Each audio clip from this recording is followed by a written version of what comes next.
माता दी, हर हर महादेव। कृष्ण जी कब हमारे जीवन में एंट्री मारते हैं? बहुत लोगों के सवाल हैं, बहुत लोगों के मन में ये शंकाएं हैं। हम आगे भी बात करेंगे कि शिव जी क्यों आते हैं, हनुमान जी क्यों आते हैं हमारे लाइफ में, माँ क्यों आती हैं। लेकिन आज बात करेंगे कृष्ण जी की, क्योंकि 2 दिन से मुझे आदेश आ रहे हैं कि इसके बारे में लोगों को बताऊं। जब कृष्ण जी आपके लाइफ में एंट्री मारते हैं, आप किसी के भी भक्त हो, आपके इष्ट देव हनुमान जी हों, राम जी हों, कृष्ण जी हों, या कोई भी हो, राधा रानी हो, शिव जी हो, माँ विद्या हो, कोई भी हो आपके इष्ट देव, आपकी कुल देवी कोई भी हो, डजेंट मैटर। कृष्ण जी का समय होता है सबकी ज़िंदगी में एंट्री लेना। एक समय लाइफ में आपका आया होगा जहाँ पे कृष्ण जी ने खुद भी एंट्री मारी होगी। अचानक से आपको कैसे पता चलेगा कि कृष्ण जी की भक्ति या कृष्ण जी आपको क्या कहना चाह रहे हैं? बहुत सिंपल लैंग्वेज है, बहुत सिंपल। इसको, ये वीडियो को पूरा देखेंगे तो आपको समझ में आएगा भगवान की लैंग्वेज क्या होती है। पहली चीज़, जब आप अपने इष्ट की भक्ति कर रहे होते हो तो कृष्ण जी को जब आप टीवी पे देखते हो या उनके मंदिर जाते हो या उनको जब आप कहीं पोस्टर्स में देखते हो, कहीं प्रतिमाओं में देखते हो, तो सबसे पहली बात, आप जब उनको देखते हो तो एक बार तो मंत्र मुग्ध हो जाते हो। कहते हैं ना, यक्षिणी और मोहिनी ये मोहित करने का काम करती हैं, लेकिन सबसे बड़े मोहने का काम हमारे कृष्ण जी करते हैं। आप बहुत कट्टर किस्म के इंसान रहोगे, लेकिन जैसे ही आप कृष्ण जी की तरफ आकर्षित होने लग जाओ, वृंदावन जाओ या कहीं पे भी जहाँ पे कृष्ण जी विराजित, अभी जन्माष्टमी आएगी, आप देखोगे कृष्ण जी जैसे ही आपको देखने लगेंगे या आप उनको देखोगे, आपको बहुत ही ज़्यादा ऐसा लगेगा कि आपके अंदर प्रेम जागृत हुआ है।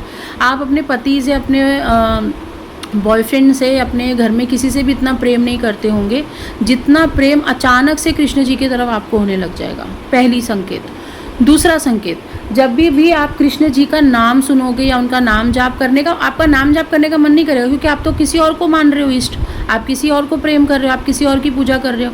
लेकिन जब कृष्ण जी आपको सामने खड़े होकर नजर आएंगे तो वो इतने ज़्यादा आपको हेलुसिनेशंस में, एक कहते हैं ना, डाल देते, एकदम भ्रम की स्थिति में डाल देते हैं कि तू सब छोड़ के मेरे पीछे आ, या तू सिर्फ मुझे देख। आपके अंदर से ऐसी आवाज़ आएगी कि इनको ही देखते रहो, मतलब इनको बस देखा नहीं ना तो दिन नहीं गुजरेगा।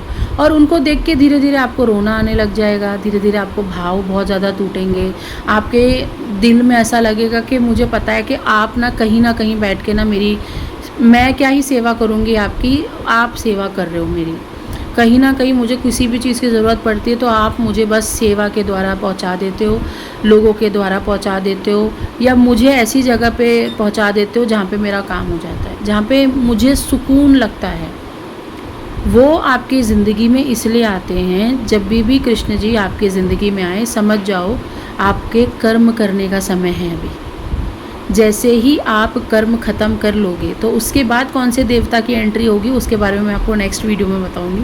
लेकिन कृष्ण जी पे पहले बात कर लेते हैं। कृष्ण जी अगर आपकी ज़िंदगी में आ रहे हैं, भगवत गीता आपके समय इस समय आपके हाथ में है और आपको लग रहा है भगवत गीता आपको पढ़नी चाहिए या सुननी चाहिए, आपको महाभारत में अचानक से इंटरेस्ट बहुत ज़्यादा बढ़ गया है, आपको परमात्मा में बहुत ज़्यादा इंटरेस्ट बढ़ गया, तो कॉन्ग्रेचुलेशंस, कृष्ण जी आपके आसपास आ चुके हैं। कृष्ण जी की एनर्जी, शक्तियाँ आपको देख रही हैं, आपकी मदद कर रही हैं, आपकी बातें सुन रही हैं। उस समय आपको प्रेम से कर्म करने की ज़रूरत है। कृष्ण जी आएंगे, मैं पूरा कंक्लूजन दे रही हूँ एक छोटे से सेंटेंस में। कृष्ण जी अगर आपके लाइफ में आ गए हैं, चाहे वो मूर्ति के द्वारा, भगवद गीता के द्वारा, आपका सिर्फ एक ही काम है, प्रेम से कर्म करना। प्रेम से, गुस्सा से, ईर्ष्या से नहीं। अब कर्म का मतलब होता है कि ऐसा नहीं कि आप लड़ाई करोगे। कर्म का मतलब होता है कि अपने हक की लड़ाई। आपको कहीं ना कोई दबा रहा है, कहीं ना कहीं आपकी कोई ना कोई चीज़ें मारी जा रही हैं, ख़त्म की जा रही हैं, तो उनका सिर्फ सिंपल लैंग्वेज है कि अपने हक की लड़ाई लड़ने का टाइम आ गया है। प्रेम से, अब तक तुमने गुस्सा किया, जो करना था किया, अब तुम प्रेम से मेरे बताए हुए रास्ते पे चलोगे, मैं जैसा बता रहा हूँ वैसा करोगे। तो ये सारी चीज़ों को बहुत ही ज़्यादा निगरानी रखिए अपने अंदर से और बहुत ही ध्यान से, बारीकी से नोटिस करिए। आपको इसका प्रश्न का उत्तर ज़रूर मिलेगा। जय माता दी।